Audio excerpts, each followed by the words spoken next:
Right, back at Lake Kurwongbah, and I am on very, very limited time today. I've got 3.5–4 hours max, so I'm wasting absolutely no time. It's a beautiful morning at the moment, but I drove out in rain, so who knows what's going to happen next.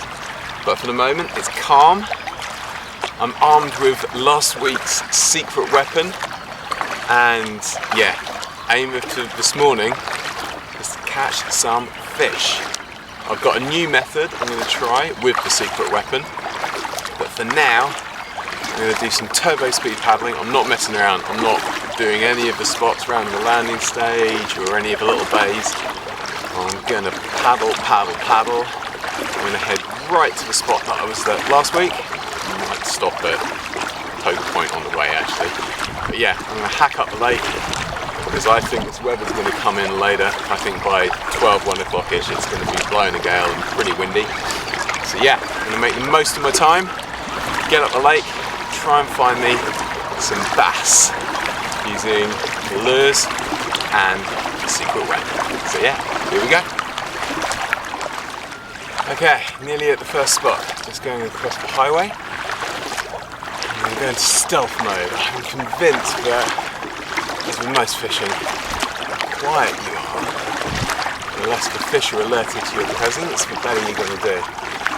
But yeah, quick stop or two, because I'm boiling. It might have been a bit chilly when I set off, but good hard paddle, muscles are warmed up, casting arms are ready. So let's see if there's any fish around in slightly deeper water off this weed bed.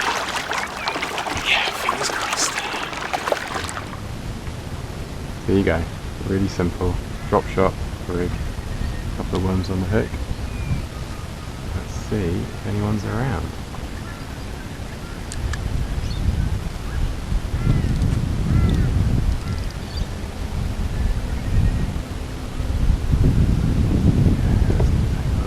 Sink.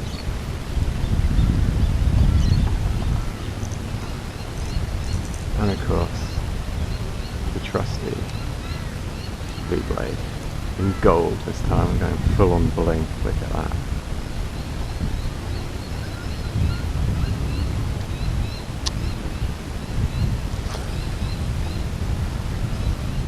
Okay, if you need any evidence that worms and drop shotting works, this is it. This is an absolute thumper of a bass. I think this might be, well, yeah, I think this definitely is a new personal best. Oh, and he's unhooked himself. Amazing. So yeah, drop shot rig, a couple of nice juicy garden worms, and if I can pick him up, look at the size of this donkey.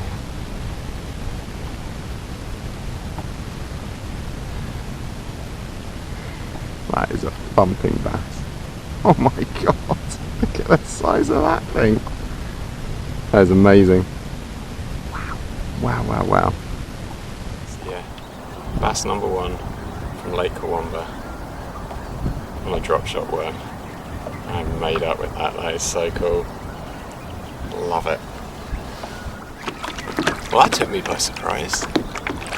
That's an absolutely clonking fish. So, let's see if there's any more around after that disturbance. I think the secret with this is you have to go absolutely mental with the worms. I think 1 or 2 on the hook is plenty. And yeah, they just seem to home in the amino acids leaking out of the worms, I think, because you're kind of hooking them a couple of times. Yeah, there you go. 2 worms on the hook. Cast that out, let it drift down. The breeze is pretty strong here and it's blown me into this bank very quickly. So I think what I'm going to do is pan out a bit further. I think the secret is if I can get it into deeper water, I'm in with another chance. So yeah, let's see if we can snag another one, mate.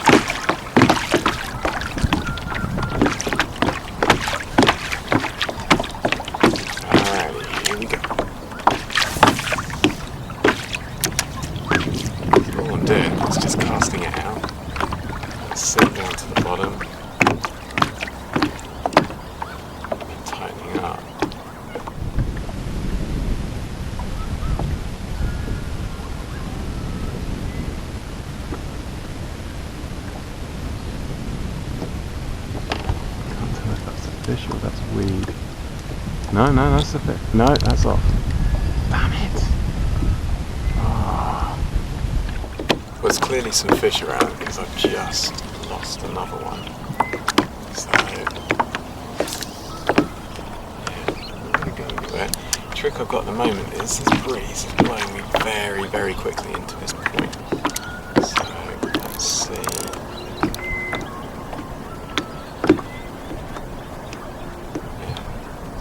Feeling that down to the bottom once it stops taking line. Slacken off the clutch. Chuck that in there. Basically, while I'm slinging the lure around, I'm just watching that rod tip like a hawk. Not gonna lie, I don't like the look of that rainbow. Ooh, I could really do without getting soggy today. Right, I need to be much further out. I'm drifting so quickly.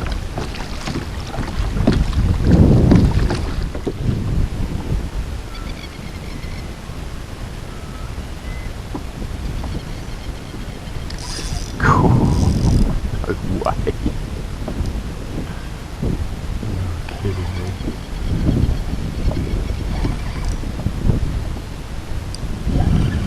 I was not expecting that.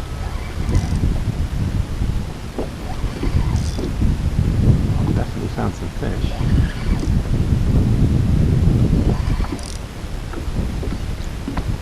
Not this time.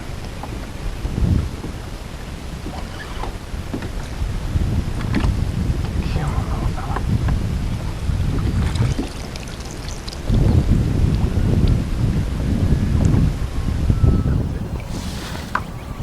Beautiful colours. Lovely blues on there. Yeah. Another one, that time on the lure. Amazing. Well, the bites appear to have dried up here. Not surprisingly, because the wind is actually pushing me constantly into the bank, so I'm having to reposition myself all the time. So, me splashing around on the kayak, casting, that kind of thing, it ain't going to help in terms of disturbance. But yeah, that first fish was an absolute cracker. Definitely lost one on the drop shot again, and yeah, picked one up on the lure. So it's really good to know that there's fish still around here. The big problem that I've got is that even if I could remember where I got the bite from, it's virtually impossible to get back there because I'm just being blown around all over the shop. So I'm going to have last casts here, and I think I'm going to do exactly what I did last week. I'm going to head over the way here to where there's a yellow kayak just on the edge of the water. Seeing the breeze is blowing me down the lake, I'm going to let it drift me down into Stag Bay, which was so prolific last time. But yeah, the tactics are exactly the same. I'm got the drop shot rod doing the kind of sleeper rod thing, and then I've just got I've called it the Elvis because it just reminds me of his gold shades. But yeah, I'm casting that out and seeing that all the fish seem to be in deeper water. I'm casting, and although it's a bit boring because you gotta wait, just counting to 20 in my head. 20 seems to, well, certainly catching that fish just now, that seems to get me to a depth where the fish are hanging out. And then because of the breeze, I'm doing a slightly slower retrieve than I normally would because, yeah, the drift is definitely putting a bit of acceleration on it. Yeah, bites are dried up here. And when that happens, what do? You move on. Well, actually, you check hooks and then you move on. Because I have this horrible habit of turning up at a new spot, everything looks absolutely ideal, and I go to check my hooks and one of them's blunted over, so you can't catch a fish if you've got a blunt hook. If I'm I'm getting a bite, or I've got into weed, or it's just the kayaks causing it to think it's got a bite. I think it's just snagged. Oh no, it's a fish. It's a fish, it's a fish.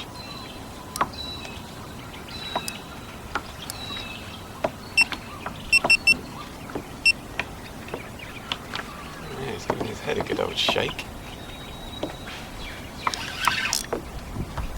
Well, I wasn't prepared for that at all. Oh, so we come off there. Yeah, you can see how much I'm spinning the kayak, it's bloody nuts. Okay, let's see if I can turn myself back around a bit.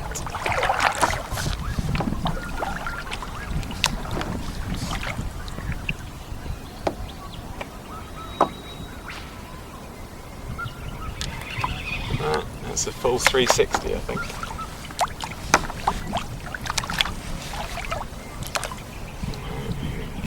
Oh great, it's a sodding eel.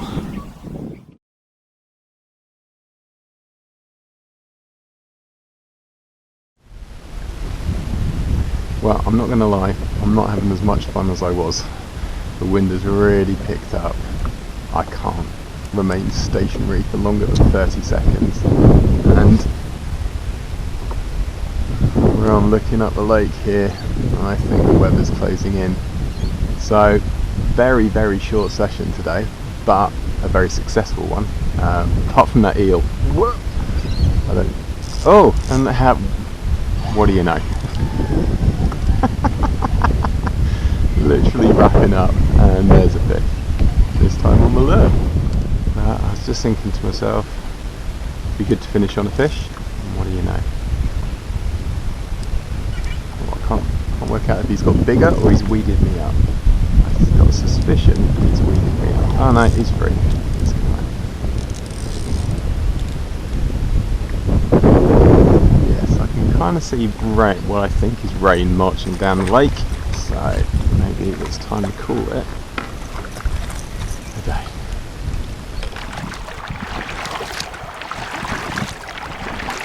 Well, what do you know? The sun came back out. I did probably another 40 minutes to an hour-ish. Got another couple of small bass, one on the drop shot, a couple on the lure. No more eels, thankfully. And, yeah, I decided time to go. And hopefully there'll be a bit more fishing later on. I'm off on a motor camping adventure next. And yeah, I'm camping right next to a creek that apparently holds fish. So with a bit of luck, I'm going to take a box of trusty worms and see if I can catch some fish while I'm sat by the campfire. Happy days.